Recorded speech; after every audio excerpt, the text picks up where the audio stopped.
Hello, everyone, and a very, very warm welcome to the Ikigai Law webinar on digital games and sports legal issues. My name is Neha Chaudhary, and I was the moderator of this webinar. This is a recording of the live webinar which we conducted on the 24th of April 2020, which was a Friday. In this webinar, we covered four big legal issues. One, IPR, which was led by Aman Taneja and Vijayant Singh. Two, contracts and other issues with a particular focus on esports, led by Sarthak Doshi and Vishak Ranjit. Three, tax, led by Rajat Mittal. And four, digital payments, which featured a conversation between Arpit Gupta and Aparajita Srivastava. We faced some technical difficulties in our webinar on Friday, the 24th of April. So Aman and I have come together to record the introduction and the first few minutes of the webinar, which you will miss in the live recording. At some point, Aman will indicate to all of us when the transition takes place from this recorded video into the live webinar. We encourage our participants to ask us lots of questions using the chat box during the webinar. So the questions that you will see speakers addressing are the ones that have been received from various participants.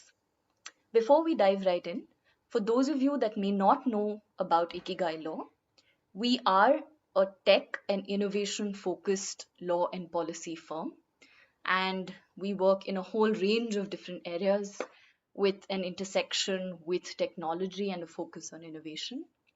Digital games and sports are, of course, a core area of work for us. There's a lot of writing that we do on a range of different subjects. Feel free to take a look at our website, www.ikigailaw.com. We're also available on social media, so you can find us on LinkedIn, Twitter, and Instagram. Thanks again for your interest. And with that, Aman, I'm handing this over to you. Thanks, Neha. Just give me a second while I load the presentation. So thanks for the introduction, Neha. In this section, we talk about the intellectual property issues in digital games, and it's a fairly vast area. So we've narrowed down to 3 or 4 bigger issues that we'll be touching. So we start off with issues on the classification of games in the spectrum of intellectual property. Then Vijayan talks about how publicity rights interact with fantasy sports. Then he talks about uh, this new concept of live streaming of digital games and how that interacts with the law. And in the end, we talk a little bit about the competition issues around esports and the amount of market power that game publishers have. So I'll dive right in. Um, so a game, like a digital game, or a video game, is a combination of multiple rights. It's the perfect sort of amalgamation of different IP. You have the audiovisual components, which is the musical work, the artistic work, the cinematograph film, and you also have the underlying computer program or the source code, which is the literary work for the purposes of copyright law. Then, of course, you have the brands and the franchises around these games. So that's an element of trademark law. And as we'll discuss later in this webinar, there are issues of personality rights. And so that's another form of IP, which is sort of which interacts with this world. Um, so to start off with, I thought I'd take us through an example of a case which came up before the Delhi High Court back in 2008, which was Scrabble versus Scrabulous. And these days, during this time, this crisis, a lot of us have been staying at home and playing virtual games with our family, including Ludo King, which is an online version of Ludo. So this was essentially uh, an online version of Scrabble that these two gentlemen based in Calcutta had built. And Mattel took objection to that, and they sued them for infringement on a few grounds, including copyright infringement in the layout of the board, some design claims, and also a trademark claim over the brand Scrabulous. So there's an illustration of how different rights are at play in any game. And the court actually in this case held against Mattel on the copyright claim, applying something which is known as the doctrine of merger. Now, for those of you unfamiliar with this, copyright law seeks to protect original expression. It does not protect ideas, no matter how original. Um, and this is known as the idea expression dichotomy. So, but in some cases, courts have found that ideas and expressions are so closely linked that giving protection over a particular expression will lead to a monopoly over an idea which is not permissible under the law. So the court in this case found that uh, the rules of the game Scrabble, and I mean the idea of Scrabble and its expression in the form of this board were intrinsically linked, and granting protection over this would lead to monopoly over the idea of games such as Scrabble, and therefore against Mattel this claim. And we're not going to go into the rightness or wrongness of that. It's just illustration. But on the trademark aspect of the case, Mattel succeeded in its claim against the people who set up Scrabulous, and they were stopped from using the brand Scrabulous. They eventually ended up naming it Lexibulous, which you can still play today, and I think that's an homage to the amount of litigation that they had to go through around this game. But I thought it was a good illustration of the different rights which are at play in a digital game. So that's it from the recorded part, the re-recorded part of this session. What you see from now onwards will be what was captured live on Friday, the 24th of April. So let's move on. Now, the question I would like to sort of talk about is, does the law need to catch up? So the image on your screen, which you can see, is an image of a mod chip which used to be used to jailbreak PlayStation 2s back in the day, which would allow you to play pirated discs on PSs. I mean, so there was an amendment to the law which brought in these protection of technological measures. So if you try circumventing a measure which has been built in to protect copyright, that would fall afoul of the Copyright Act. So the Delhi High Court in that case held against these shops in Gafar Market, and there was an injunction passed against them. But the relevance of this today is a bit questionable in that since then the world has moved on quite a bit. I don't think there are issues around piracy in games in the same way anymore, and a lot of that has to do with how networked everything has become. Because of that, I mean, there is really no incentive to try and modding these games because it's a little pointless. You can't really get the full functionality. So I'll move on now and hand it over to Vijayant, who's going to talk to us a little bit about the. Okay, there's one last issue. I mean, so there's these days the more common form of infringement is not really necessarily infringement, but there's a lot of issue of copycat games which come up every time there's a new sort of game. There's the example of PUBG and Free Fire. You have Subway Surfer and Temple Run. When Angry Birds was new, there was a lot of knockoff versions of Angry Birds sort of games which came up. And I think that's a question for really the industry to decide if this is where they want to focus their attention on. The WIPO at some point had recommended considering creating some sui generis rights for video games, which is distinct from like the underlying copyright. So that's maybe a conversation for later. I'll for now hand over to Vijayant, who's going to talk to us about fantasy sports and the publicity rights in them. Thanks a lot, Aman. Am I audible firstly? Yes, you are, Vijayant. Okay, great. So as Aman mentioned, the topic I'm speaking about today relates to the use of the names of professional sports players, their likeness, their image in the context of publicity rights. Now, before we start, I'll quickly explain to everyone what fantasy sports are, to those in the audience that are not familiar. Now, fantasy sports cover is those digital games where users assemble virtual teams of real players who compete based on stats derived from real life performances in real life sports games. Now, a good example of that is Dream 11. Now, what are publicity rights? these are a broad set of common law rights that vest in the individual's personality, and they usually protect two things. First, they protect a person's right to benefit economically from the use of their name, likeness, and image. And second, they protect a person from the harms arising out of the unlicensed use of their name, images, and such. Now, in this context, there are two issues that arise for fantasy sports operators. The first one, expensive and long drawn out court battles that are started by players on the unlicensed use of their name or images by fantasy sports operators. Second, the publicity rights, these create a greater licensing burden on fantasy sports operators because now they have to enter into multiple licensing agreements, not just with sports federations and leagues, but also with individual players. Many times it's also not clear as regards to who they are supposed to license from because sometimes players also transfer rights to sports federations. With regards to litigation, while there have been a number of important court judgments in that recognize the publicity rights, they also link it with the right to privacy and also a individual's right to benefit commercially from the use of their personality, which is, name, images, and likeness.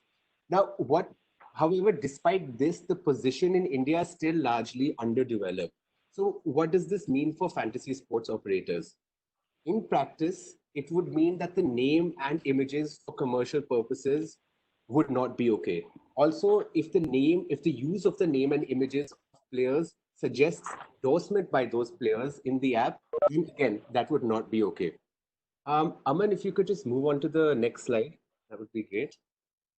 Uh, yeah, but fantasy sports not use names or images in a commercial manner or in a manner that suggests endorsement for the most part. Now, the use of player names and images in fantasy sports is largely for the purpose of identifying those players.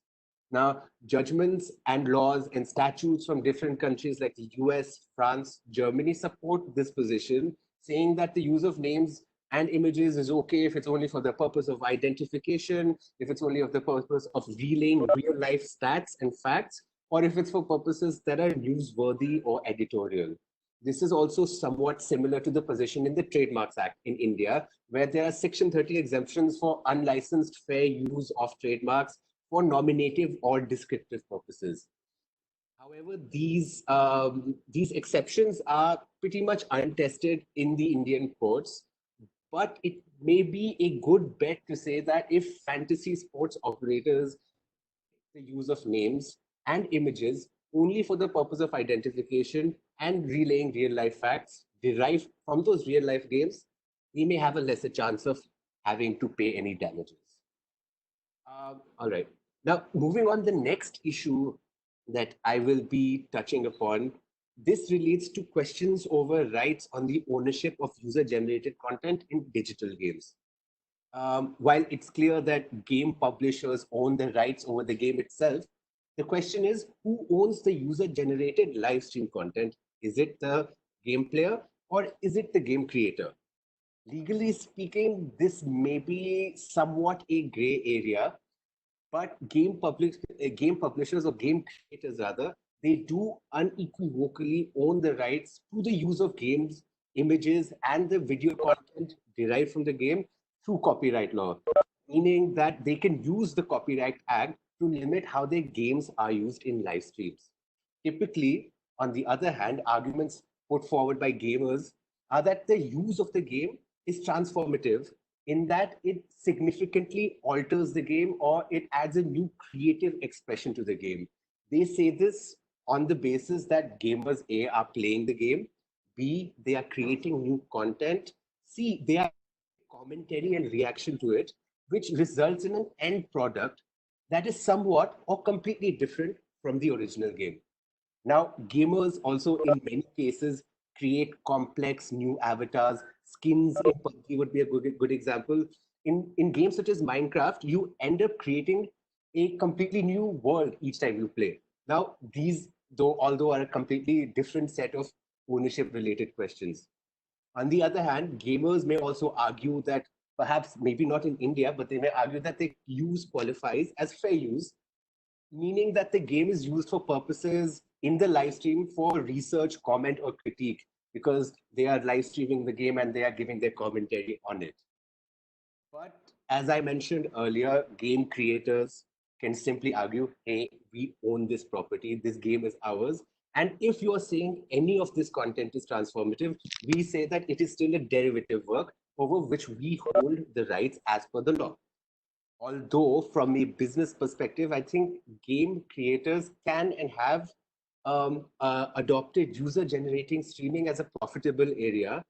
And because this helps expand a game's user base, it also helps drive sales and also generate free publicity and advertising. And it also fosters and creates gaming communities and fan bases. There is also the possibility that there may be a market backlash and a game creator may suffer significant PR problems if they choose to enforce their rights against gamers and live streamers in a more aggressive manner. So in response to all this, we see that game creators are adjusting their legal policies, and the industry has come up with a bunch of different kind of licenses that allow streaming. Most prominent game creators will take a middle of the road approach where they will attempt to protect their IP, and on the other hand, they will also try to capture the benefits that live streaming can offer to them.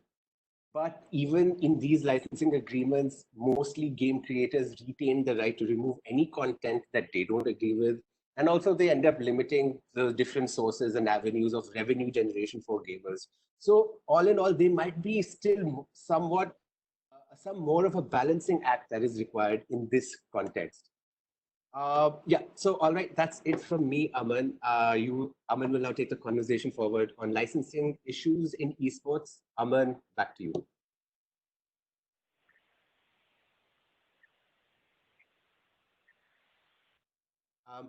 Aman, you're on mute.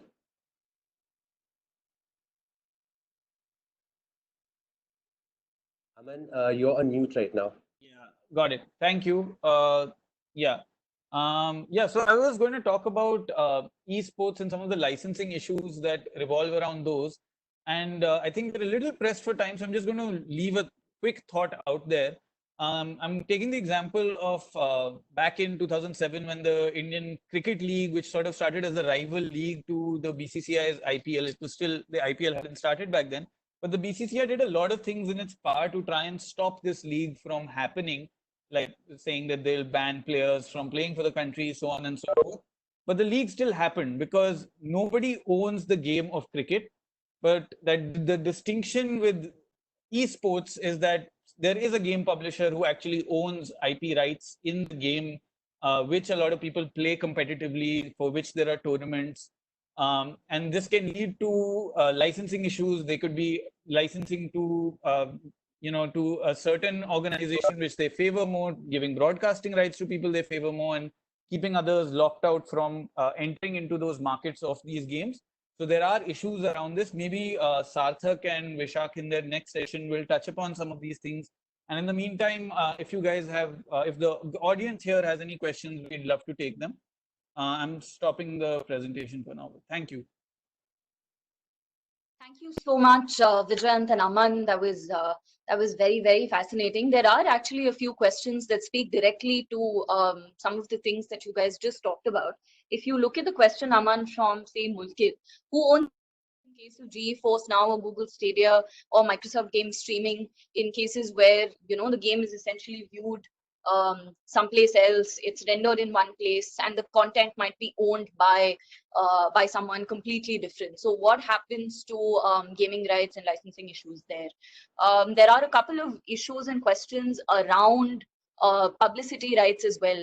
Can esports players claim publicity rights? There's another one before that from Sahana where she talks about claims of damages. So could you address some of these, and then maybe we'll come back to Tanya's on the first sale doctrine.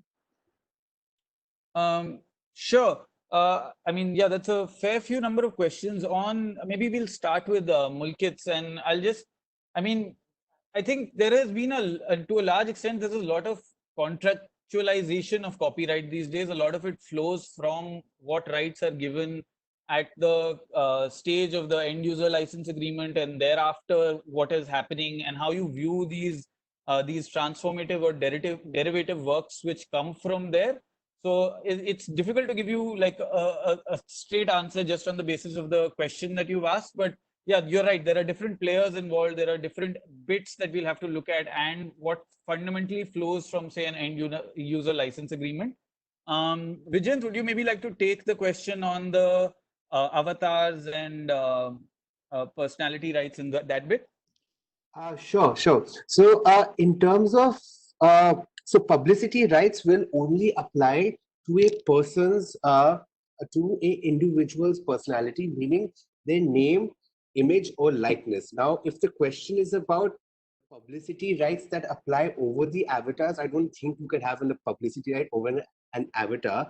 But if you are saying, if the question is rather that if you create an avatar or which is similar or which presents the likeness of a celebrity or a player, then yes, there is a claim to be made over there, and the question of liability then definitely does arise. So there is a claim to be made, but that will be made by the person whose likeness is being replicated by the avatar in that game. But the question on liability, whose liability it is, that's still a bit muddled. There's no clear guidance on that. Vijayant, if I could add, I think we're not very far from that day when the in-game avatars that we create, being an extension of our personality, may become something we can claim rights in. I mean, that day could be here already, or it could be something on the horizon. So I do think there is, of course, I agree with what you said. But there is that, I don't rule out that possibility of our in-game avatars being an extension of our personality, being something we could maybe someday a court rules that, you have personality rights in that as well. So Absolutely, agreed. yeah, what would you like us to answer next, Neha? I'm trying to just go through. I'm going to pause you there, and I'm going to hand over now to Sarthak and Vishak, because I have one eye on the clock. But please keep sending in your questions, and we will be taking some more questions at the all the sessions as well. But maybe if we could pause now, and we'll move on to issues on contracts. Maybe some of the questions that are coming up on the chat may be answered in that session as well. So over to Vishak and Sarthak now. Okay, Aman, while we wait for Sarthak to sort out technical difficulties, do you want to take up Yash's question? If there's a live stream of an football match that's happening, can I show that match on my Twitch channel? If there's a... Yeah, the full question is, usually the live stream is taken down. And how is it different from watching an esports tournament and sharing live commentary with live viewers, which is usually interestingly not taken down? So how are we differentiating between a live stream and this live commentary? I'm not sure I exactly get the question. So are you saying in a volleyball match which is being broadcast, you live stream that on Twitch? Because that's the way I'm understanding your question. Okay, because there could be an element. I mean, so that telecast of the match itself is, there are broadcast reproduction rights which apply to that. So that is an act of infringement in itself. So even if there's an esports tournament which is being, is the question live commentary or live streaming? That is my.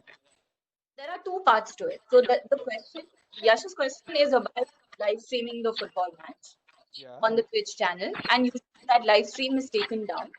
But in contrast, he says, if I'm watching an esports tournament and I'm sharing a live commentary with viewers, that's usually not the game developer. Mm-hmm. Yeah, so I think that was what Vijayant's argument was as well, is when you are doing live commentary on. So let's assume that the stream itself is like a licensed stream, or the person who's hosting the tournament does not mind other people streaming that. Let's keep that aside for now. But the aspect of live commentary on something is in fact a new work in itself. And interestingly, I mean, these questions did come up when we were talking about even live reporting of scores, whether there is some rights that publishers have in that. and there was questions around the hot news doctrine, whether you can report live scores. But I would say that if you are giving commentary alongside something, that I mean, your commentary is a work in itself, and it shouldn't really be a problem. I'm not sure if I've gotten the question because maybe I can't really see my screen right now. So I'm sorry if maybe we can continue this question offline or later. Sure, certainly. Sarthak, are you back with us, or should we do a few more questions with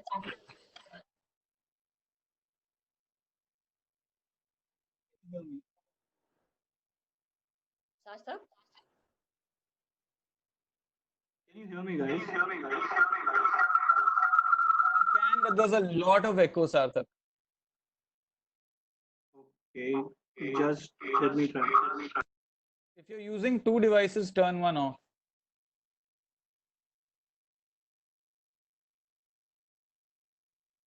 Okay, Aman, time for one more question. Sure. Anya wants to know if players can also use the first sale doctrine. Can I say that I've already purchased a copy or I've subscribed to play the game? Basically, any addition that I make then will become mine to commercialize. Great question. Again, it's a question of what amounts to sale, because like typically when a game is sold to you, you are only given a limited license, which is governed by the end user license agreement.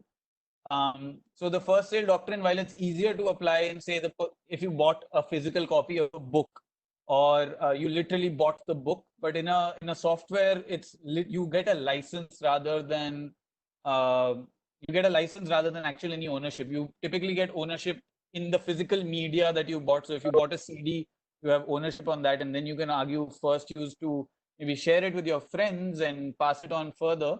But if the end user license agreement stops you from creating derivative works, then I guess you're kind of stuck with that, and which is what gives a lot of power to the game publishers over like how tournaments are conducted, whether streaming is allowed or not. I mean, they typically let you stream because it's like Jen said, it's a source of revenue and a promotional activity for them as well.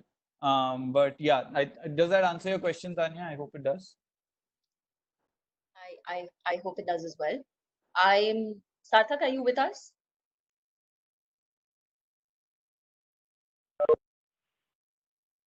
Okay. I don't know. I think Sarthak is still sorting out technical difficulties. Raja, could we move on to you and maybe talk about some of the issues in taxation? Sure, Neha. And then we'll come back to Sarthak. All right, perfect. Thank you. Over to you. I'm going to. Can you start the presentation? Sure. Just give me a second. I'm going to be presentation as well. So while I do that, maybe Rajat, you could give us a quick introduction, and I'll just pull up your presentation screen. Hi everyone. So I'm going to be talking about the certain indirect tax as well as direct tax issues being faced by the digital games and sports. As we all know, taxes in India are broadly categorized into two categories. One is the indirect taxes and the second is the direct taxes. While indirect taxes are governed by the provisions of the Goods and Service Tax Law, direct taxes are governed by the provisions of the Income Tax Act. Now, before I go into the specifics of taxation aspects governing online gaming in India, it is important to keep in mind three fundamental tenets of any taxation system worldwide. A taxation system needs to be certain, it has to be consistent, and third, it has to be tax neutral. Any taxation system that lacks certainty, consistency, and neutrality cannot be called economically efficient. Now, moving on to the indirect tax aspects specifically, typically speaking, GST is a tax on supply of goods or services for a consideration. Therefore, for a levy of GST, there are three important ingredients that are required to be present. There has to be a supply. What is being supplied should be either goods or services, and that supply should be in lieu of a consideration. If these three ingredients are not satisfied, that transaction will not have GST implications. Now, let us extrapolate this on a typical business model for any online fantasy league or other digital gaming platforms. First issue is Sarthak, can you move to the third slide? Next slide. So the first step is obviously when a customers contribute an entry amount which is held by an independent trustee or custodian as a pool. Now, do GST implications arise on this? No, no GST implications arise as this is merely a transaction in money. We need to keep in mind that there are three fundamental tenets of a levy of GST. There has to be goods and services. Money is kept outside the definition of goods. Therefore, there is no goods. Secondly, there is no consideration because the amount is just being kept in a pool. Consideration presupposes quid pro quo. The amount is just kept in a pool without any obligation. Therefore, merely a transaction in money and GST implications will not arise. The step two is out of this amount which is contributed as a pool, operator is being paid the platform fee. Do GST implications arise? Yes, because the platform operator gets the fees for providing the platform. So there is an element of service which is being there. Therefore, the GST implications will arise. And third, winning prizes are transferred to the wallet of the winner. Again, no GST implications will arise because it is also mainly transaction in money where the winning prize is just transferred to the winner without any underlying supply of goods or services. So winner doesn't supply any goods or services but gets to win the game. Therefore, GST implications will not arise as it is mainly a transaction in money. Now, the question arises if only the one transaction is applicable to GST, which is when the operator is being paid the platform fee, what will be the rate of GST? As you can see on the slide, there are three competing entries. First entry is GST applicable on betting and gambling services at the rate of 28%.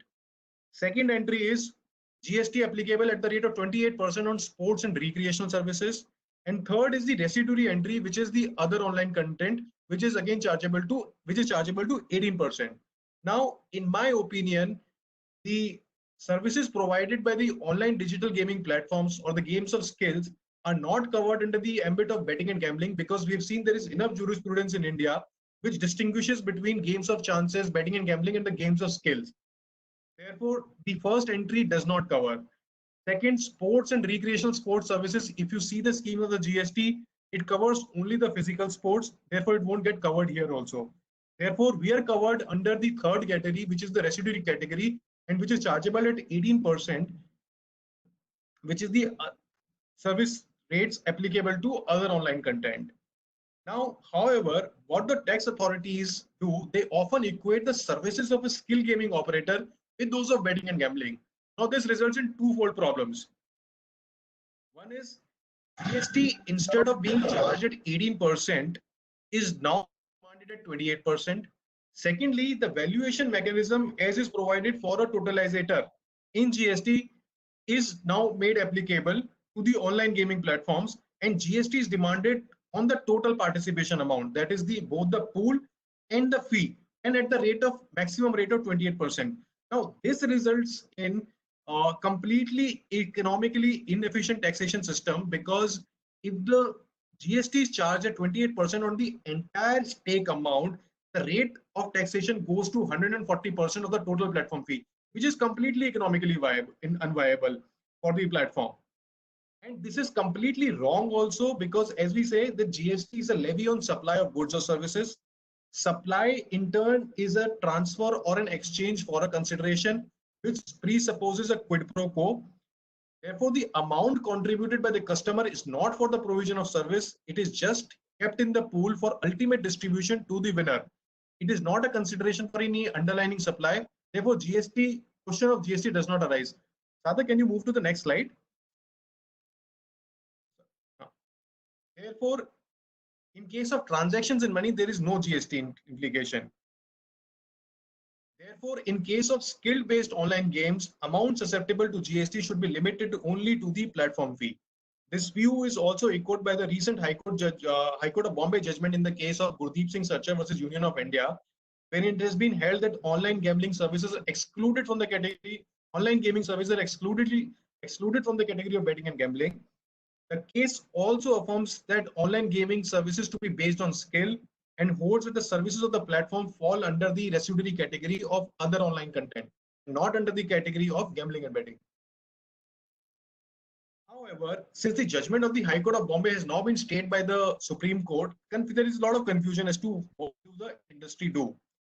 In such a case, you have the industry can go about discharging GST at the rate of 28% on the entire stake pool amount, but that will be an economically very inefficient and make you very, very incompetitive in the market, because the amount of taxation would be 140% of the platform fee.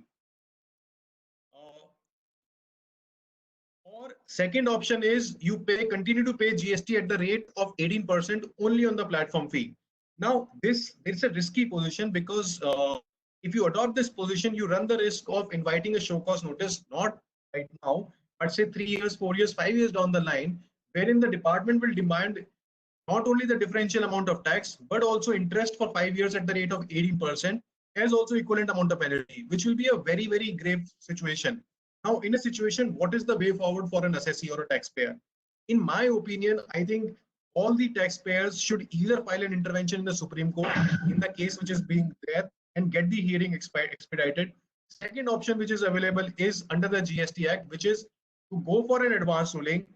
The advantage of an advance ruling mechanism is that the results are out within a period of 90 days and the judgment is binding on both the taxpayer as well as the authorities. Now, even if the judgment is against you, you have the option of going into an appeal or agitate in a writ petition before the High Court or Supreme Court, in which case you don't have to wait for 5 years for department to issue a show cause notice. You will get certainty in, say, year's time. Therefore, these are the two way forwards. Now, I'll briefly touch upon direct tax aspects. Compared to indirect taxes, there aren't too many issues under direct taxes. However, there are a couple of aspects that I like to talk about. Can you move to the direct tax slides? First is the definition of income under the Income Tax Act covers any winnings from lotteries, crosswords, puzzles, races, including horse races, card games, and other games of any sort, from the definition of or from gambling or betting of any form or nature whatsoever in the definition of income. The Supreme Court has interpreted this to cover wide enough to cover winnings from even skill-based game. Therefore, there is a parity under the income tax between the games of skills and the games of betting and gambling, which in my opinion is wrong. The rate of taxation which is applied is 31.2%, including all the surcharges on the aggregate amount of the winning. If your winning is greater than 10,000 rupees, the gaming company deducts TDS at the rate specified under Section 194B of the Income Tax Act. And as per Section 58, you don't get any deductions. Now, there are two sets of problems in my opinion. The one is a similar tax treatment for skill and chance-based game is wrong, especially given the fact that there is enough jurisprudence in India on the difference between the games of skill and games of chance. Second is the deductions and set-offs should be permitted for income earned from digital skill-based games. Winners should be allowed to set off the winning in one game against the losses in the other. And there is no reason why a platform fee should not be allowed as a deduction before winnings are taxed. So that is it about direct taxes. I'll briefly discuss about the equalization levy, which is recently introduced in the Finance Act 2020 and is applicable only to the foreign gaming platform. With effect from April 1, 2020, the Finance Act 2020 has enlarged the scope of equalization levy to levy an equalization levy of 2% on the amount of consideration received or receivable by an e-commerce operator for an e-commerce supply or services made or provided or facilitated by it. Now, the definition of e-commerce supply and e-commerce operator are very wide, and in my opinion will also include the online gaming platforms, which for an online gaming platform. And at this point of time, there is lack of clarity as to whether equalization levy will apply on the total pooled amount or only on the platform fee. In my opinion, it should be levied only on the platform fee. So that is it. I'll take some questions on direct tax and indirect taxes if you do have any. Thanks so much. One question that's coming. There's one question that's coming. If deposit into the wallet of the customer is non-refundable, then would GST be applicable on the entire deposit money as it is non-refundable and thereby akin to revenue for the platform? It's a very good question. If the amount is non-refundable, it depends on the terms of the contract. If the amount is non-refundable, it will be in the nature. It can be in the nature of a penalty, which might get covered under one of the entries which says tolerance of an act or agreeing to do an act, which is very widely interpreted by the departmental authorities to cover all sorts of income under the ambit of GST. These are basically any sort of passive income gets covered. So there is a likelihood that a non-refundable deposit can be made taxable. However, there have been certain case laws where it has been held under the context of service tax law, which is the predecessor law, where the non-refundable security deposit in case of rent leases has been held to be non-taxable. So there is a case to be made out that non-refundable deposits are not taxable because they are not in the nature of income; they are in nature of penalty, and penalty per se you cannot make tax, be made liable to tax. However, the scope of GST has been expanded because of this particular entry that I just spoke about. Therefore, it's a debatable position to be made out that it will not be taxable. I'll take up the second question, which is how is the money earned through YouTube videos containing gaming taxed? So money earned through YouTube videos containing gaming content will be taxed like any other income. It will be part of your, if you do it on a regular basis and if there is a certain degree of continuity, it will be taxed as a business and professional income as per the slabs applicable to you. Any other questions? I had one actually. Okay, there's one more. In the event a gamer purchases a gaming, wow, two more. In the event a gamer purchases a game online via PS Store or Xbox or the Xbox Store, would GST be levied? And there's one from Gayatri after that. Very good question. There is a specific entry under the GST which is called the OIDAR, Online Information and Distribution Services, which takes all the services on the cloud and on the cloud, including the online gaming, also within the ambit of GST. So therefore, GST would be applicable. But that will depend on where the service provider's server is located. If you are downloading it from a foreign server, there may be even the place of provision of service is the place where the recipient is located, but you'll have to see the place of provision of service rules in this regard as to who is the service provider, from where are you downloading. Next question is how are in-app purchases taxed both under GST and direct tax for the game publisher? In-app purchases under GST again will depend where the from where it is being supplied. Any game supplied through an app will be exigible to GST because there is a definite element of supply. The income which is earned by the app would be subject to direct taxes. Would be subject to direct taxes after taking into account all the deductions for expenses.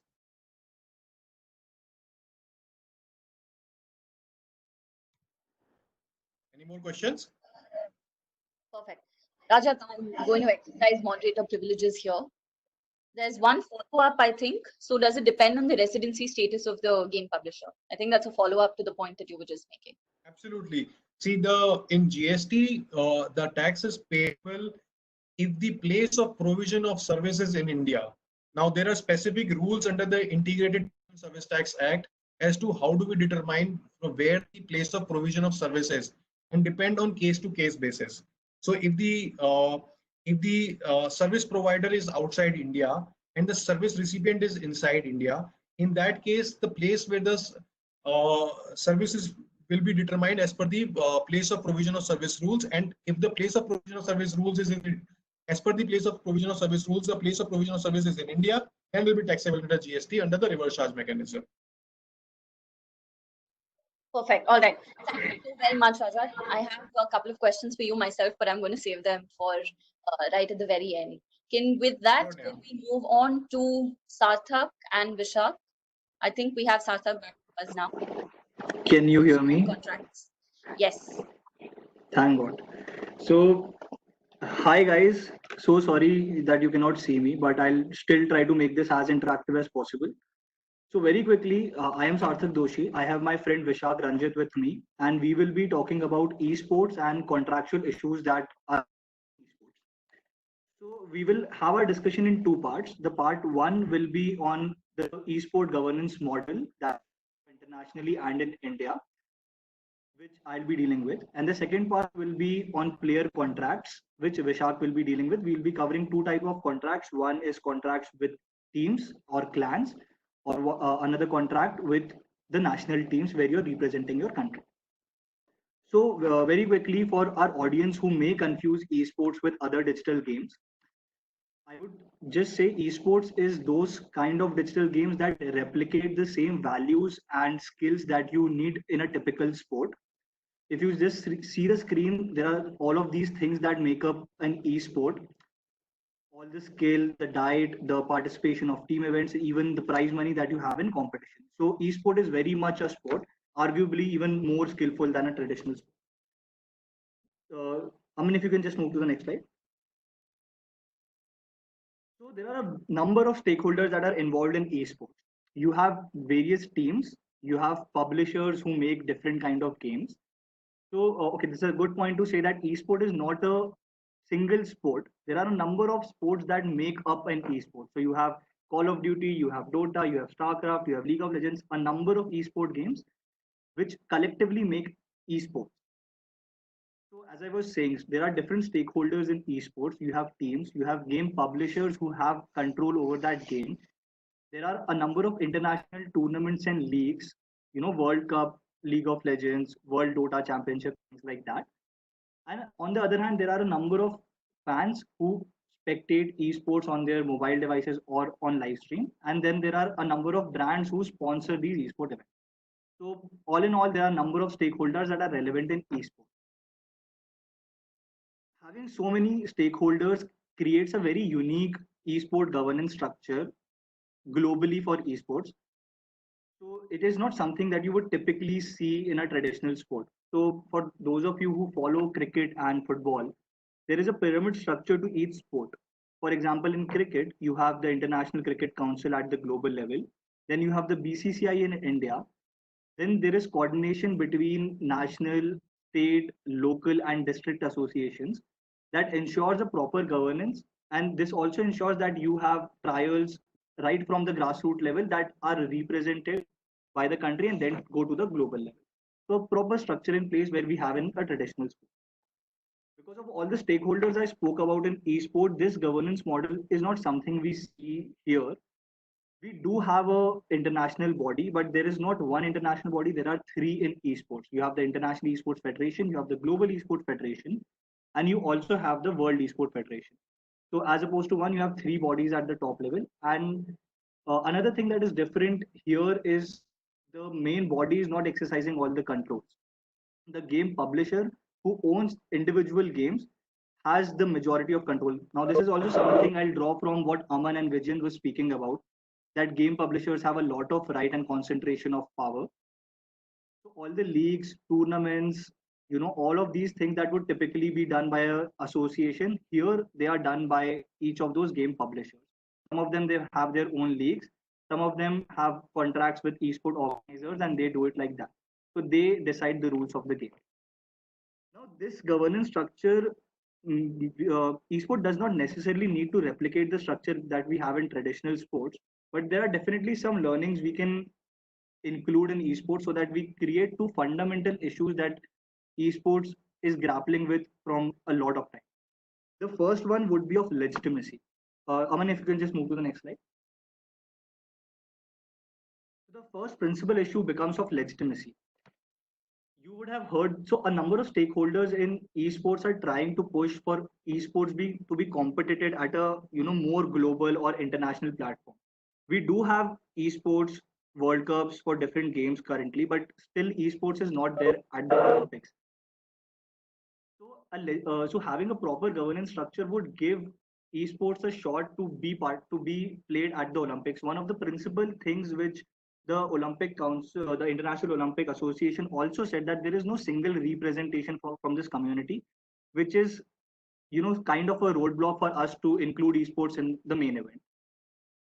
So that is one thing that can happen by having a proper governance structure. Other things that can flow from it is to have a proper visa structure, esport players getting visas to be in other countries, something which US has done beautifully, which we can also adopt.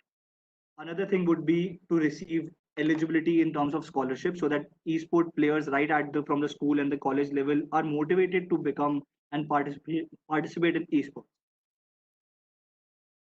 Other things like having a professional tag and be included under the entire labor and employment law regime that we have under the country will also ensure some protection to these esport players. And the last benefit that can come out of it is would be of more funding and infrastructural support. So if you would know, esport requires a lot of heavy equipment, devices, headphones, special gear, AR glasses, and things like that, which a normal sports person won't be able to afford. So if there is a proper governance structure like we spoke about, it will ensure that there is regular grant in terms of funding and all infrastructural support that will benefit the player. So this is one benefit that can come out from having a proper governance structure. Other benefit would be of regulations, which I would like Vishak to take over from him. Thank you, Sarthak. Can you hear me? Yes. Okay. Thank you, Sarthak, for that introduction and talking about the foundational aspects of governance. Like Sarthak said, there are two specific benefits that can come out of having a proper governance model. One is legitimacy, like he discussed, and the second is uniform regulation. What does regulation give us?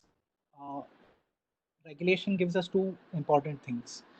It ensures the integrity of competitions, and also it ensures contractual stability. When you talk about integrity, we're talking about issues like match fixing, doping, conflicts of interest, corruption, fraud, any issue that deals with the competitive integrity of the sport itself. So you need proper, well-developed codes in place to prevent all this. An interesting model that exists right now and was formed recently is the Esports Integrity Commission, formerly called Esports Integrity Coalition. They have actually set up a model where they have members who can sign up to the codes that they have developed, and their codes cover all these issues.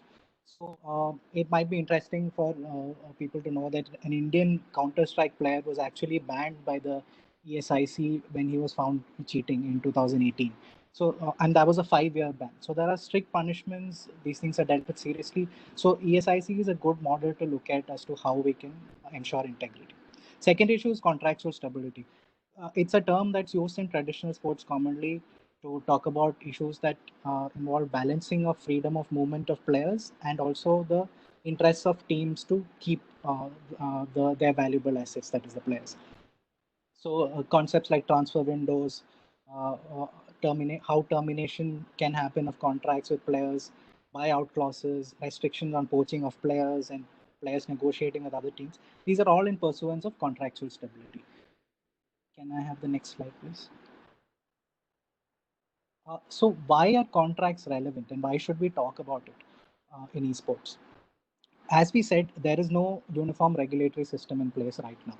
So because of this, all the legal relationships in the industry are currently governed by these contracts.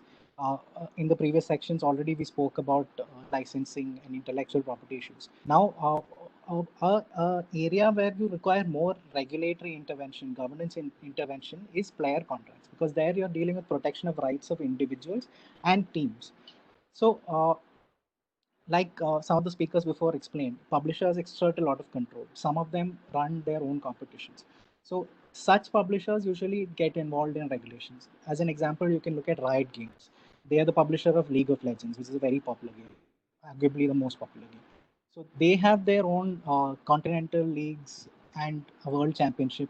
All of these have very specific regulations. They have team participation agreements, which the teams are supposed to sign, which include minimum standards for contracts. So there they have bans on non-complete clauses. They have a maximum length that the player contract can have. So these very specific issues are addressed by these regulations. But this is an exception. This is not the norm in the industry.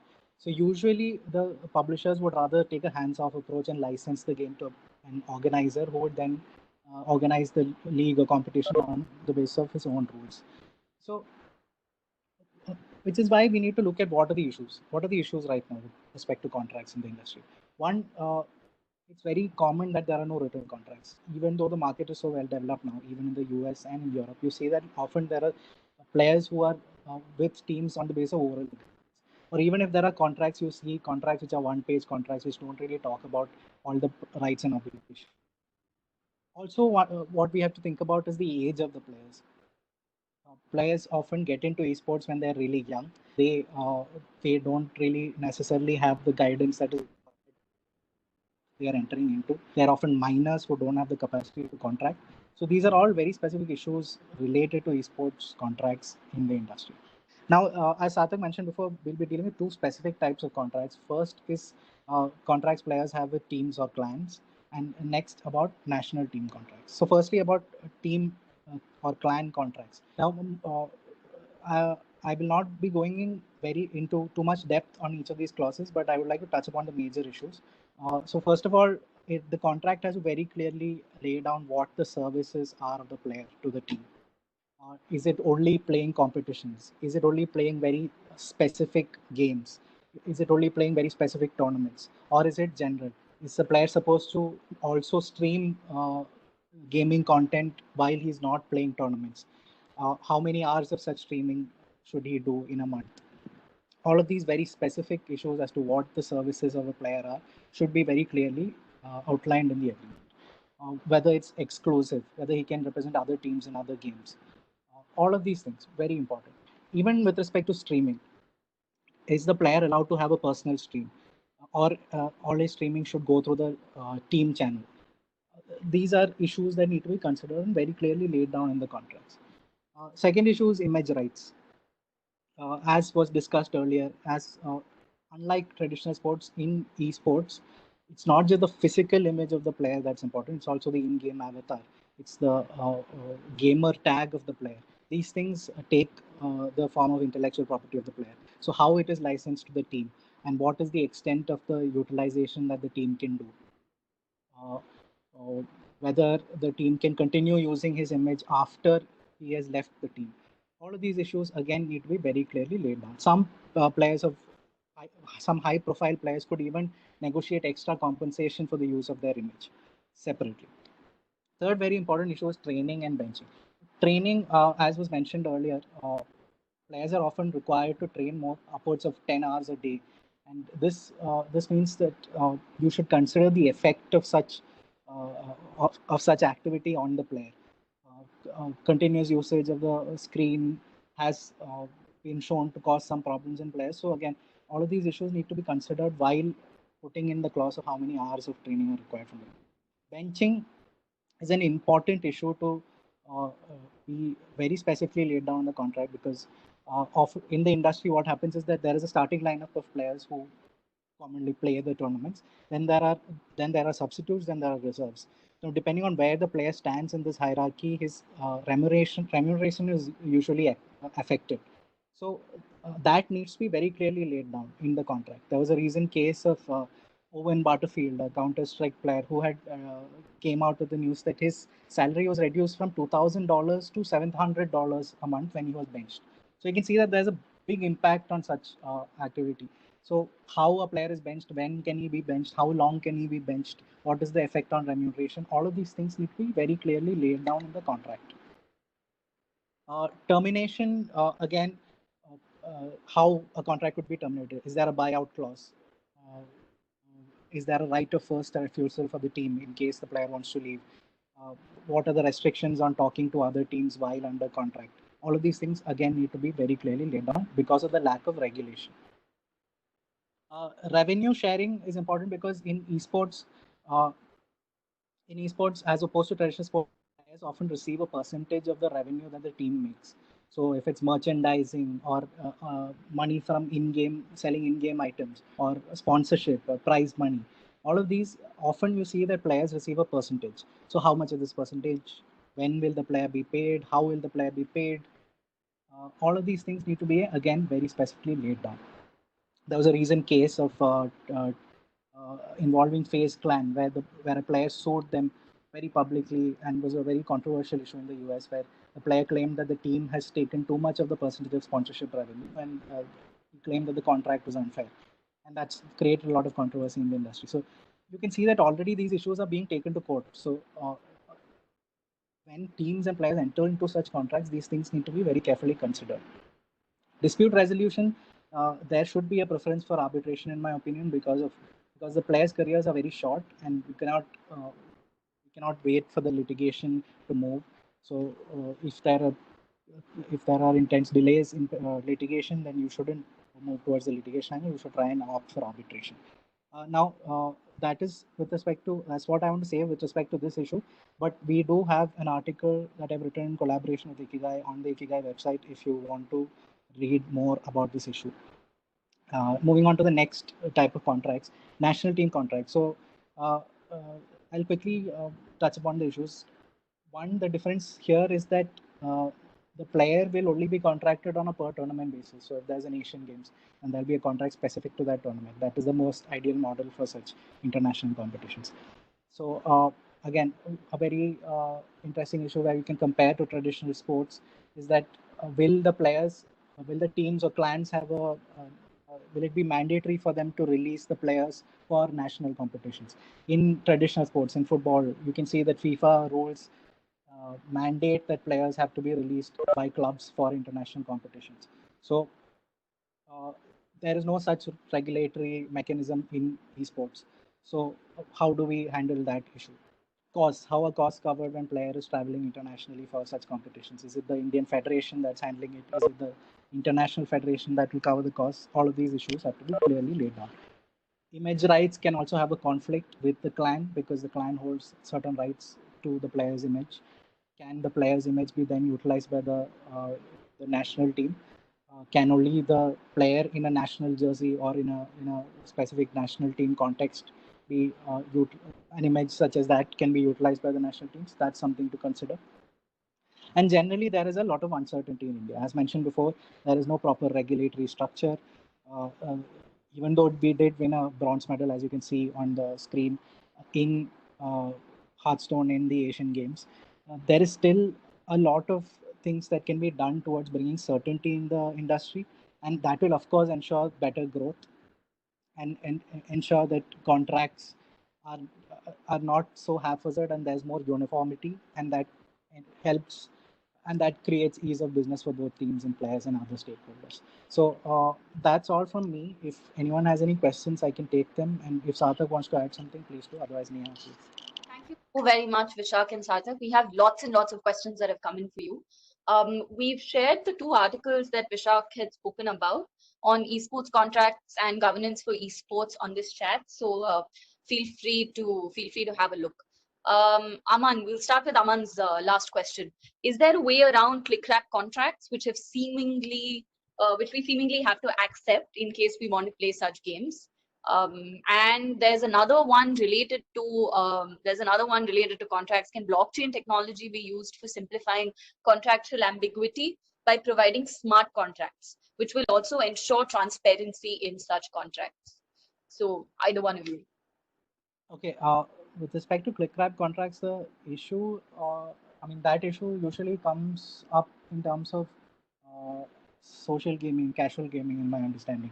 So when you talk about esports, a competitive esports at least, and you talk about player team contracts, then there is much more actual negotiation and work put into ensuring a proper contract.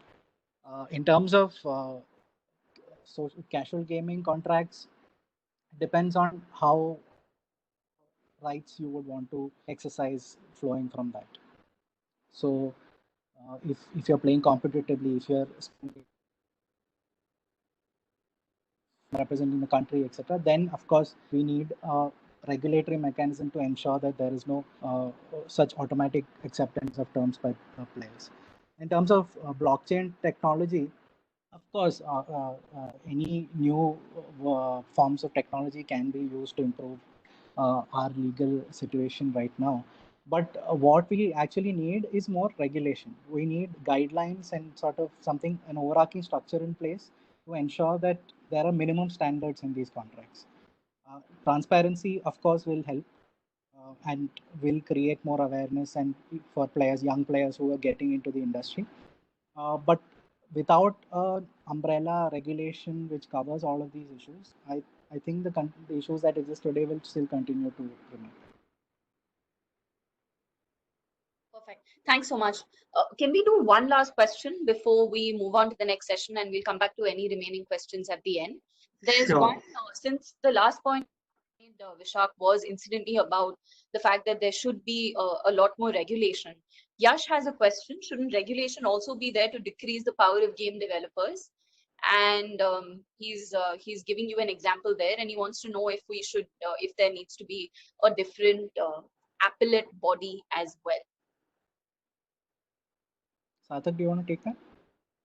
Sure. So yeah, like of course, a better appellate body would help. Currently, I think the example you are quoting, Yash, is of one game developer blocking people from their game and not allowing them access to that game, which is always the problem, like we spoke about with concentration of power with game developers. If the person who owns the game sets the rules of the game, then it creates issues, and it also leads to lack of uniformity from one game to another. So yes, like an independent body that has the same standards on blocking players and making them eligible or not eligible, because things like cheating and e-doping are quite prevalent in esports. So it would really help if we have a separate appellate body where every player is heard at the same stage. Just to add to that, as of now, the Court of Arbitration for deals with a lot of forms this appellate role in traditional sports. It is something that can be looked at by industry players to involve the CAS in dispute resolution in esports. As of now, they have not dealt with a single esports case, but going forward, it could possibly be a mechanism that could help. And anyway, the Esports Integrity Commission has a dispute resolution mechanism that they use to enforce bans. So already there are some mechanisms in place for this, but of course, an appellate body which is independent will be necessary so that the influence of stakeholders does not translate such restrictions. All right, perfect. Thank you so very much, Sarthak, for that very insightful presentation. I'm now handing this over to Arpit and to Aprajita to do digital payments. All right. Thank you so much, Neha. So thank you so much, everyone, for coming for our webinar today. We've been through three topics. We've spoken about IPR, tax, and contractual issues. And now we'll be starting with digital payments and digital games. Now, Aprajita and I will be following a slightly different format. So we are doing this in a Q&A format where I'll be asking Aprajita some questions. And she'll be explaining through those questions as to how digital payments work in digital gaming platforms. Now, so Prajita, why don't we start with first discussing that which kind of payment instrument do you feel is the most suitable for digital gaming platforms? Sure. So hi everyone. Arpit, there are multiple instruments that one can use for a digital gaming platform, and you can use a credit card, a debit card, and a regular payment gateway will allow you a bouquet of payment services. You could use, like I said, credit card, debit card, net banking, UPI. But I want to use this time to talk about one payment instrument which I believe is the most suitable payment instrument for a digital game, and that's an e-wallet. An e-wallet is similar to a store of money, which you can easily use at any point in time to. Sorry, is the video buffering? Are you guys able to see me? Yes, we can see you. Okay. Okay. So an e-wallet is a quick store of money, which you can at any point in time dip into and make a quick spend from. So it's akin to a physical wallet in that you give up the ability to earn interest on your funds for the convenience of being able to dip into those funds at any point in time to be able to make a quick spend. So specifically in a digital app or a digital game scenario, you want to be able to make a quick purchase. upgrade to buy a new in-app feature, the ability to place a bet within a card game. You want to be able to make these spends without the friction of entering an OTP, entering a password, going through any kind of authentication process. And that's why e-wallets serve as a really good medium of paying for digital games. Sure, sure. So that's interesting that you draw the analogy between an e-wallet and a physical wallet. Could you also talk about what are the different kinds of wallets that are there, specifically under the legal framework that governs digital wallets in India? Sure. So there are three kinds of e-wallets. Um, there's a closed wallet, a semi-closed wallet, and an open wallet.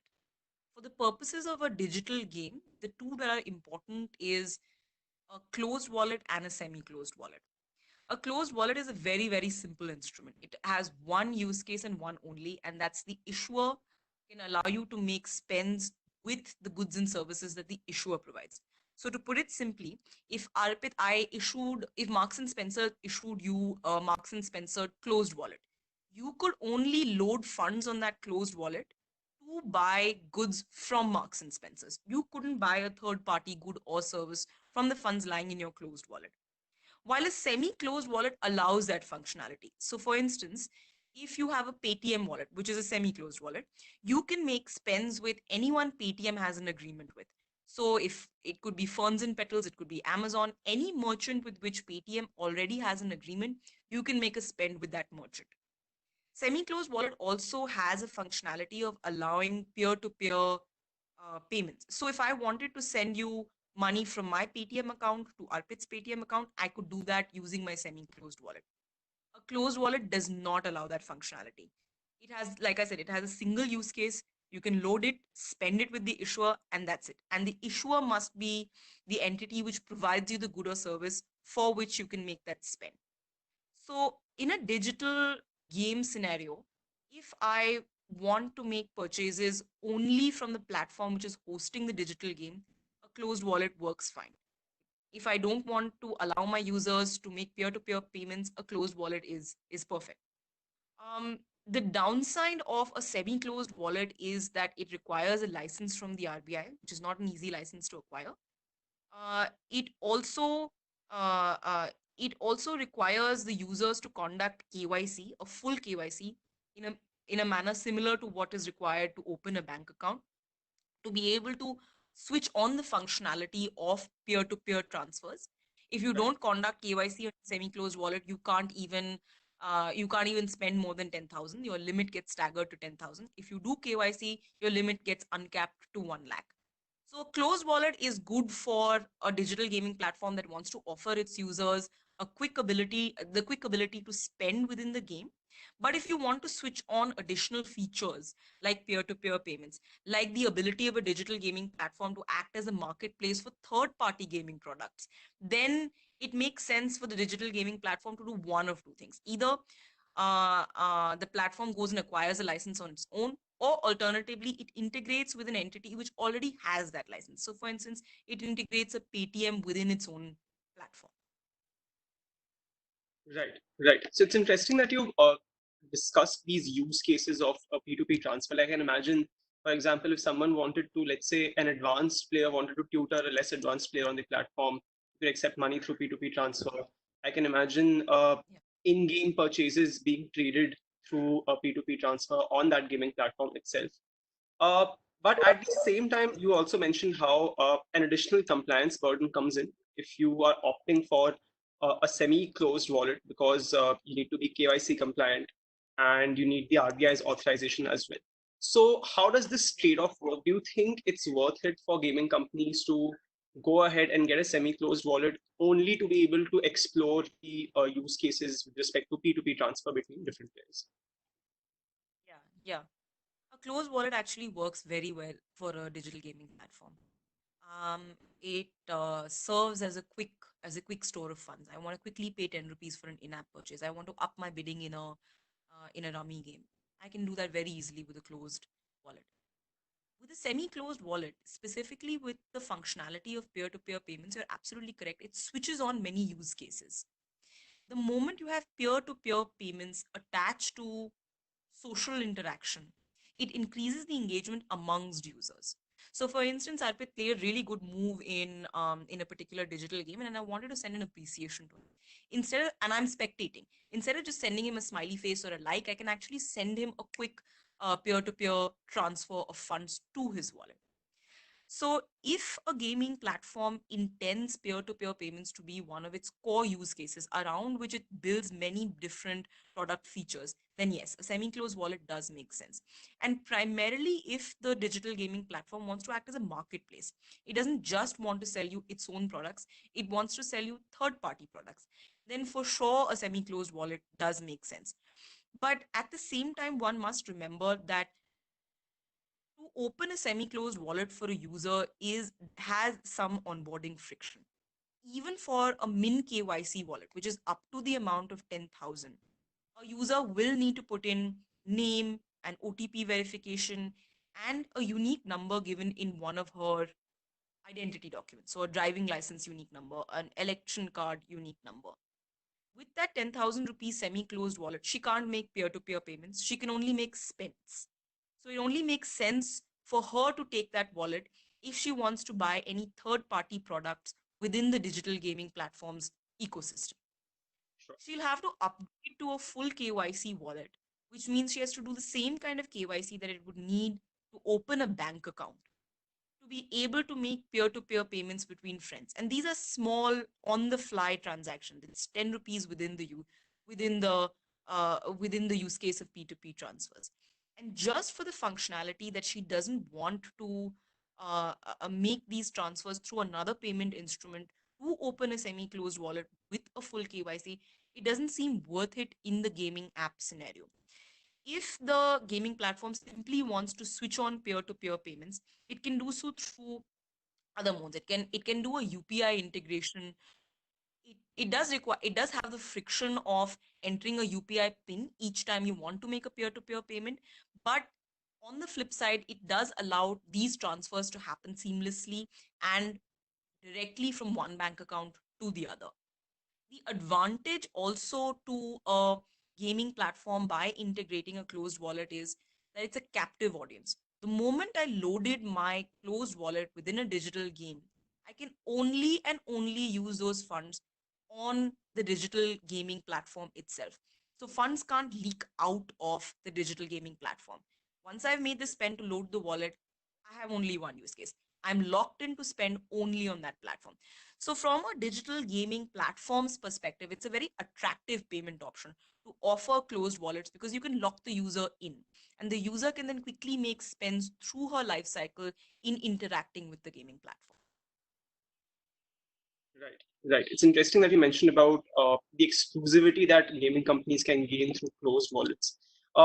Just quickly, do you think that even after using a closed wallet, there could be certain benefits of a gaming company conducting the KYC process voluntarily?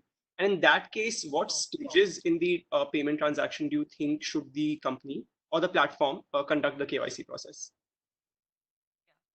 So KYC, as the name suggests, it's know your customer.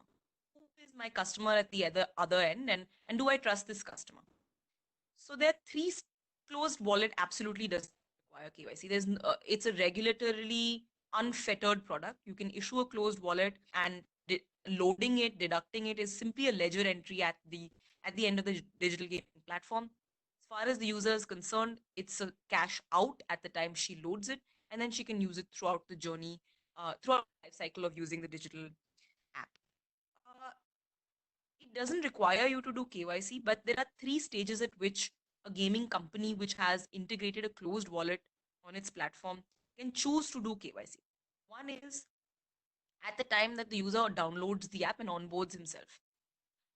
This is not the most desirable option because the moment a user has downloaded the app's asked her many questions. What's your identity? How do I do your KYC? Go through this XYZ process and can cause a lot of drop off at that stage. It's a huge onboarding friction. There's a second stage at which you can do KYC.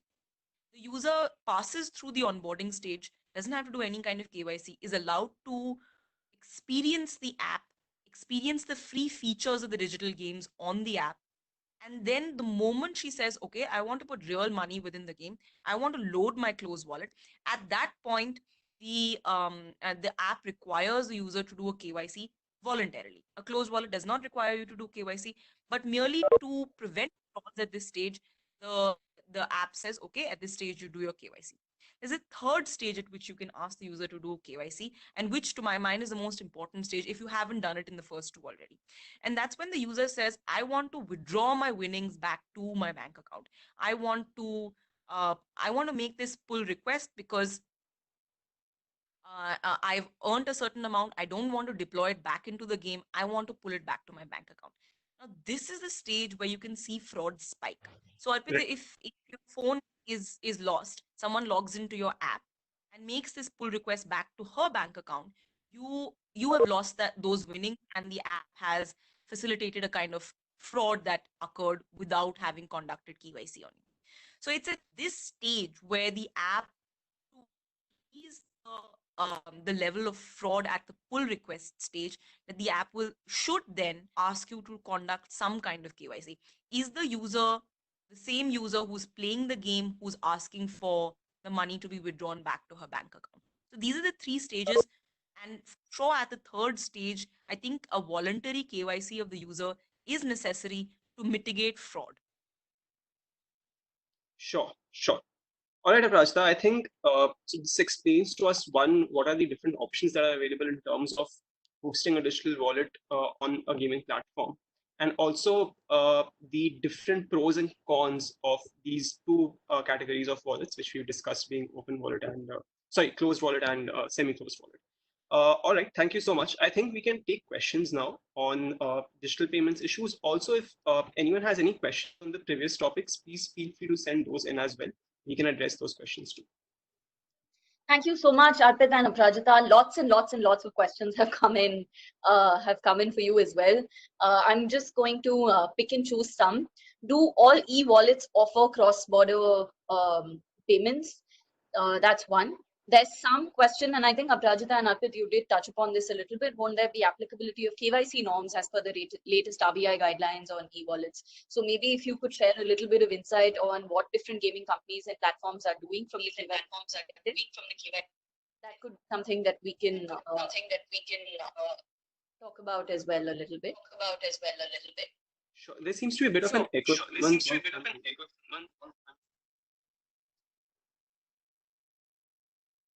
Sure. Still echo? Sure. Could both of you switch off your microphones? Some of the other questions. Yeah. Okay. There's one more. Concerning India's stand on UPI and the interoperability options available, doesn't that dissuade people from storing money in a wallet?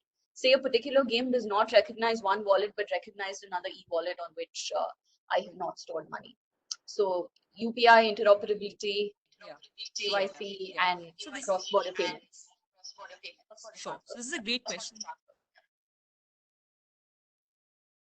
So that's a great question on interoperability. And a downside of having a wallet is that you can't transfer money from one wallet issuer to another wallet issuer, till now at least. While theoretically the RBI has allowed it, this hasn't been integrated in practice as yet. And specifically from a closed wallet, you can't even do peer-to-peer transfers. So if Arpit and I are on the same gaming app and he has a closed wallet and I've also opened one, I can't send him money even then.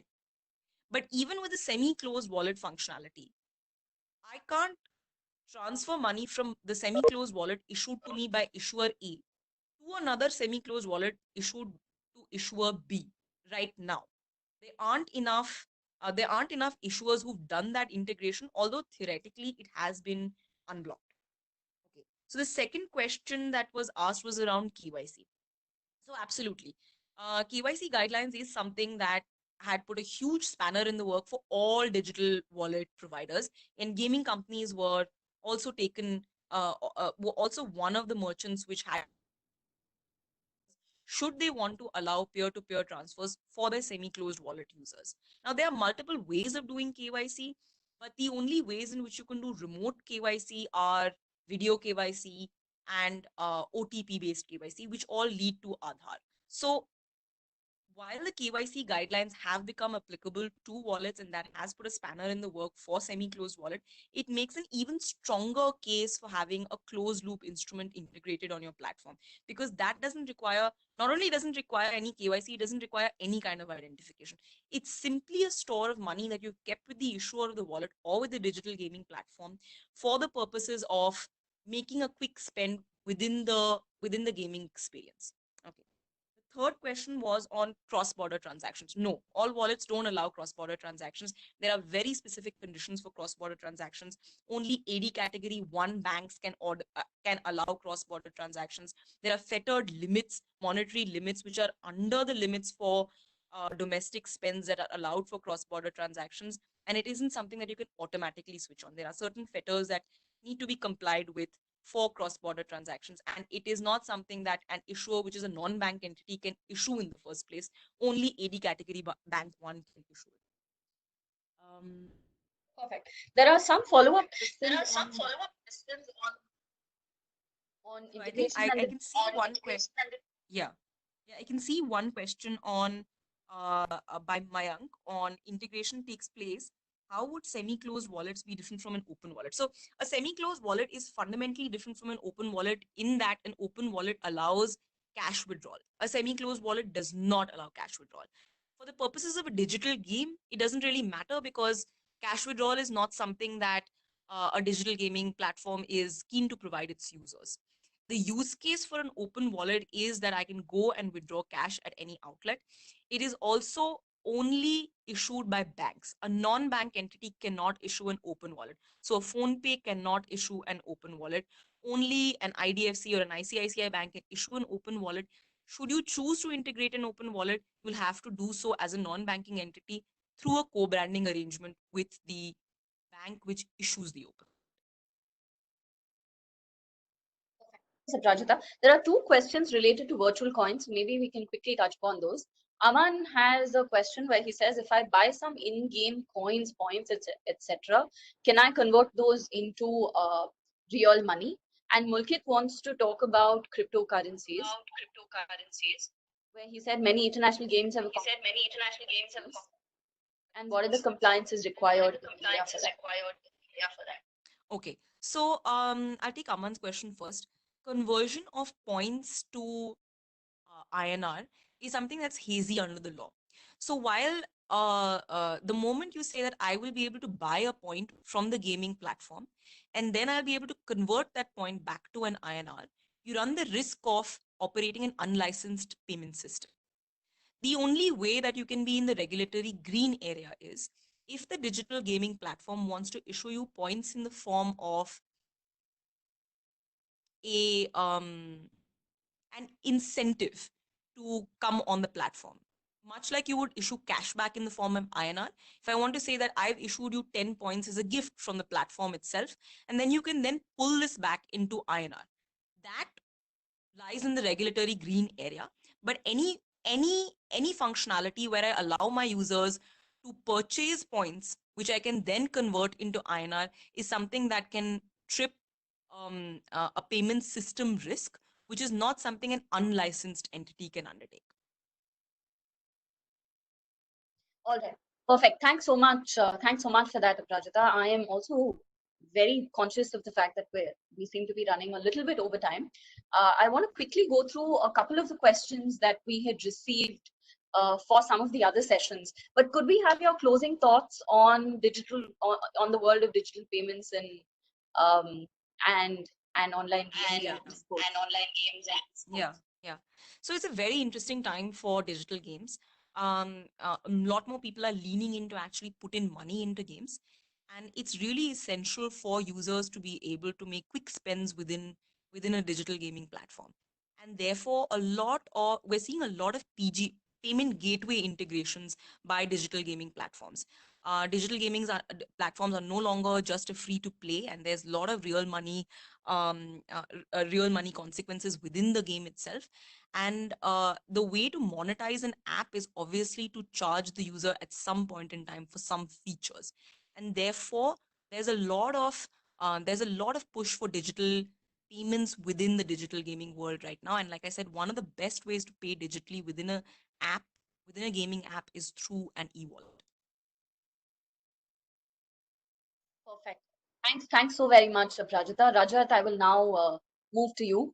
There was one question that we had left unaddressed there on is the GST applicable on the amount of the in-app purchase or the amount after the tax is levied, the equalization levy that you were talking about.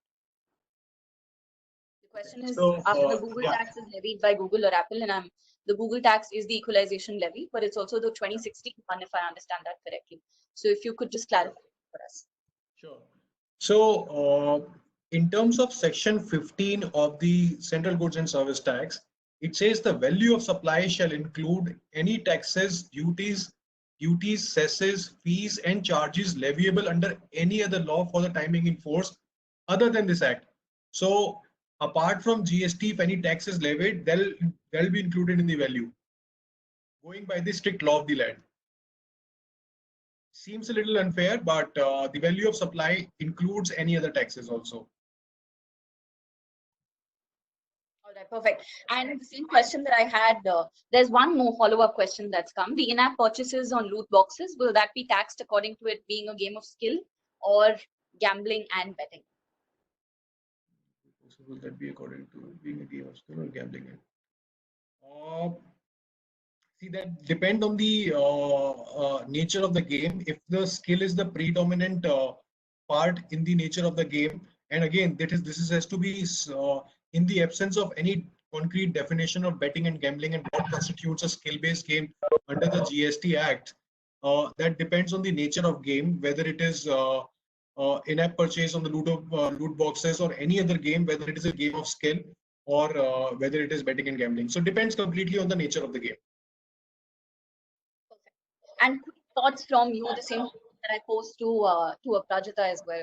What is the future of digital taxation and digital games and esports look like? Some very, very complicated questions that you presented before us on both direct as well as indirect taxes, GST, the Income Tax Act, the equalization levy, which has now come in. Each of them their own complicated animals. So where do we go from here? What do I do as a gaming company, an operator? What's next? As of now, there are a lot of issues in the and I would say a lot of gaps between how the taxation system in India operates with respect to not only the gaming platforms but other e-commerce sector also. Like I said, there are the three fundamental principles of taxation, which is certainty, consistency, and neutrality. At this point of time, the taxation system in India seems to be not adhering to those principles. But having said that, I think advocacy efforts in this regards are already on. More advocacy efforts are needed to make the system, tax system in place. But if the advocacy efforts are not resulting in any results, then we are left at the mercy of the courts at this point of time to judicially determine what is the future of taxation. But that will take some time, 3, 4 years, 5 years down the line, before we have final clarity on how the taxes will be applicable on the online gaming sector in India. Perfect. Thanks so much. Thanks. Thank you, Neha. I'm now moving to Vishak and Sarthak. I'm hoping the both of them are still here with us. There's a question that's come in, and this is the one that I also personally find very interesting as a policy lawyer. Has the central or the state government taken any efforts to promote esports in India, which also will lead me to my concluding question, like I've asked Aprajita and Rajat. What's next? Where do we sort of go from here? Is there a need to relook at some of the traditional frameworks and the current legal frameworks that we have in India? Where do we go from here on policy, on law? Sure. So I'll just take that, Vishal. So just to answer the first question, unfortunately, no. Central government has not done much about esports as a category for regulation in India. But on the bright side, we do see different stakeholders making their own initiatives to develop esports in India. So you would have esport organizers who would have these PUBG tournaments or League of Legends tournaments within the India circuit itself. There are some states that are also trying to fund esport activities in their state. So I think, what if I recall correctly, Rajasthan government in their budget, the last budget that they came, they had allocated some funds for development of esports in the state. And otherwise as well in Rajasthan, you would see in also in other states like Karnataka and Tamil Nadu, you would see esports centers being developed where participants can come and hone their skills and meet like esport athletes in their areas.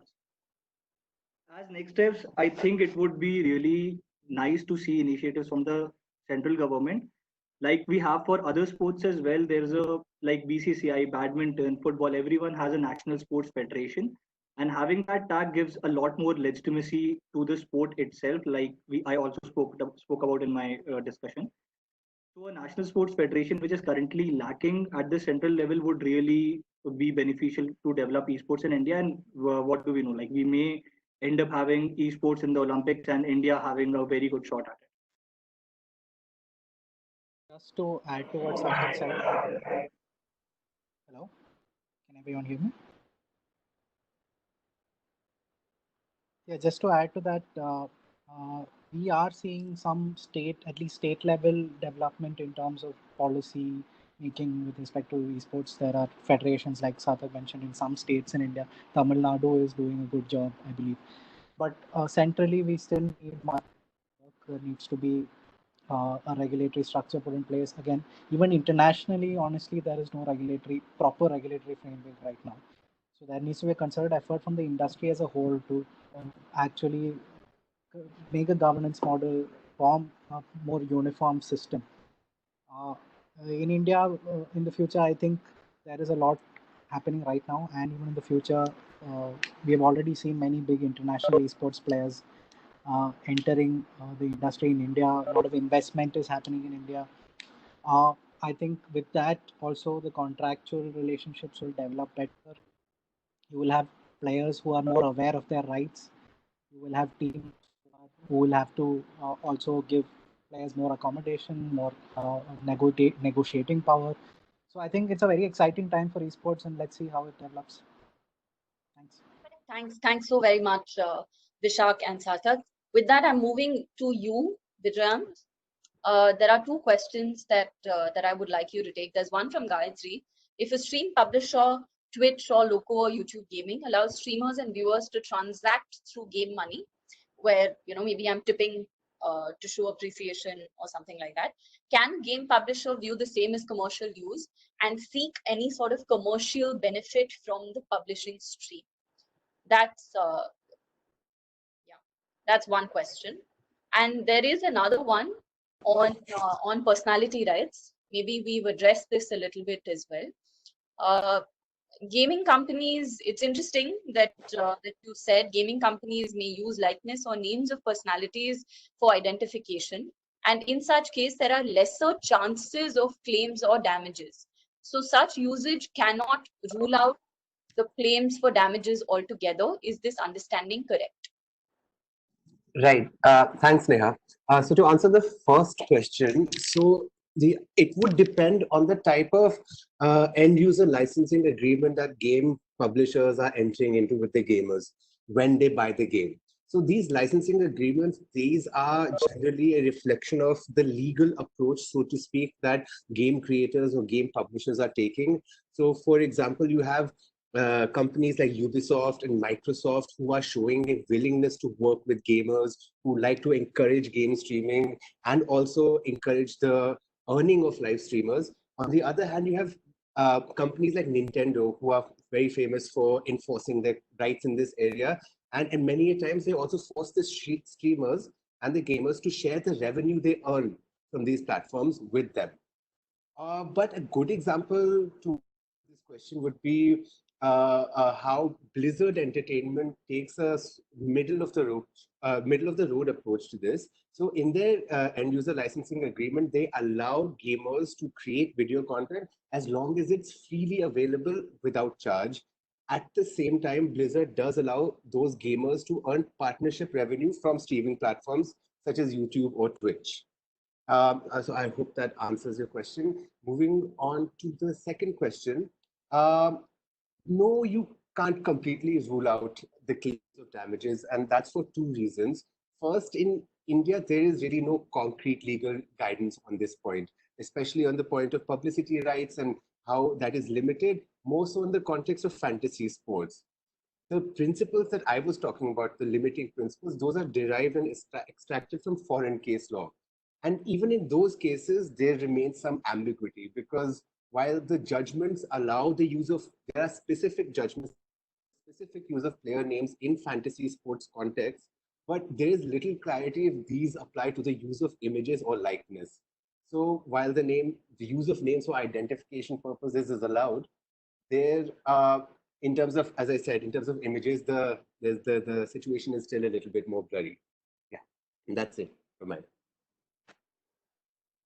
Perfect. Can we have some closing thoughts from you? 30 seconds, wrapping up, before I hand this over to Aman to see us home. Yeah, so some closing thoughts. So basically, I think generally, which has been the theme of our research at least, has been the alignment of intellectual property laws with the gaming world. So at least from what we see, these laws are still a bit older and they are not best placed to answer some of these new novel problems that are that gaming, so to speak, gaming emerge in the context of gaming. So yeah, I think this is a good point to start these conversations on how we can reimagine these frameworks to answer better some of these questions. Perfect. Thank you. Thanks so much, Vijay. Aman, I'm coming to you. I have our last two questions for the day for you. Okay. One, what is the difference in owning a game in DVD and a purchase from Steam copy in terms of contractual obligations? That's one. And second is related to the piracy of games. If I'm trying to crack a game and I succeed in cracking it, am I violating their IPR in this case? And also in a case if I am just restricting it to my use, or when I am publicly making it available to other games without charging them any money. So some comment, game piracy. I can answer for both of these fairly quickly. So I mean, even if you're purchasing a game through Steam, at the end of the day, what determines your contractual relationship with the game publisher is the end user licensing agreement, the EULA, which we've spoken about at length. I don't think there's much of a difference between those two. I guess if you own a physical copy of a DVD, you do still have that ability to move it around, share it with your friends. But I do think you could maybe share your Steam login with your friend as well and achieve the same result. So the EULA kind of determines everything, so it doesn't really matter where you get a copy of the game from. On the next question, on if you succeed in cracking a game, well, number one, you've broken a technological protection measure, which is a violation of Section 65 of the Copyright Act. So that rules it out. On the next question, if you would, so that's violation of that. On the copyright infringement claim, so even a personal copy, I mean, so section, I have the act in front of me. A fair dealing with any work not being a computer program for the purposes of private or personal use is okay. But this is a computer program at the end of the day, therefore, this will also amount to infringement. And if you share it further, then that sort of compounds the infringement. I hope that answers the question. So this leads me to my, I wanted to do closing a little bit differently with you. I have two questions on sort of larger zoomed out copyright and IPR and digital gaming. One is, do you think we need to, what's your opinion on our current sort of IP framework when it comes to the world of digital gaming and sports? Does it work? Do we need to overhaul the framework? Do we need a new category for digital games and sports and copyright law? I had a question on fan licenses, which I had put on the chat a little before that. Is that, do we need to look at fair, reasonable, and non-discriminatory licensing when we're thinking about the world of esports? So if you could just quick comments as closing comments on. Sure. I mean, in part, I do agree with what Vijayan said, that there is a need for change. in the existing copyright laws. And a lot of our research actually pointed to like the contributors who go into making a game. Like the Indian Copyright Act has a lot of protection for people who work in the film industry or the music composers and the writers, and making sure they get a share of the revenue. And similar provisions might be like what's actually required for the video game industry to really thrive, to make sure people are equitably paid for their contributions to these games, because they're not the creation of one person. They're like a movie, and they're actually very complex, have a lot of moving parts. So part of the remuneration, how that's shared, royalties, all of that, a lot of it is done contractually as of now, but maybe there's some need for legal changes there. And that FRAND licensing question, I think it's very interesting, especially in like the esports world, where could you think of a game as a standard, and therefore like a publisher is obliged, even though it's their intellectual property, to license it to everyone who wants to host a tournament, everyone who wants to broadcast these tournaments equally. I think it's a question which might be asked sooner rather than later. And yeah, it's exciting times for this industry, and it's looking forward to what happens. Likewise, Aman. Thanks so very much. Thank you to you, Aman, and to all of our speakers today for making this a very, very interesting session. I've walked away learning a lot. Thank you very much to all of you that have attended and been very patient with us as we started late while we tried to figure out our technical difficulties. It's been a pleasure having you. Thank you for all of your participation and very, very insightful questions. We are very excited about online gaming and esports. It's a core area of work for us. If you're interested, you will find a lot of writing about this on our blog. Thank you so much for your time. This was, like I said at the very beginning as well, this was the first of our webinar series. We'll be bringing you lots more of these in the weeks to come. The next one will be next Friday at 3 p.m. Next Friday is the 1st of May. And Aprajita and Arpit will be having a very detailed and animated conversation. Sorry, it'll be at 5 p.m. 5 p.m. Just to clarify, it'll be at 5 p.m. Yes. Be at 5 p.m. on the 1st of May. And Arpit and Aprajita are going to be talking about all things digital payments. Thank you so very much. And I hope you have a bye.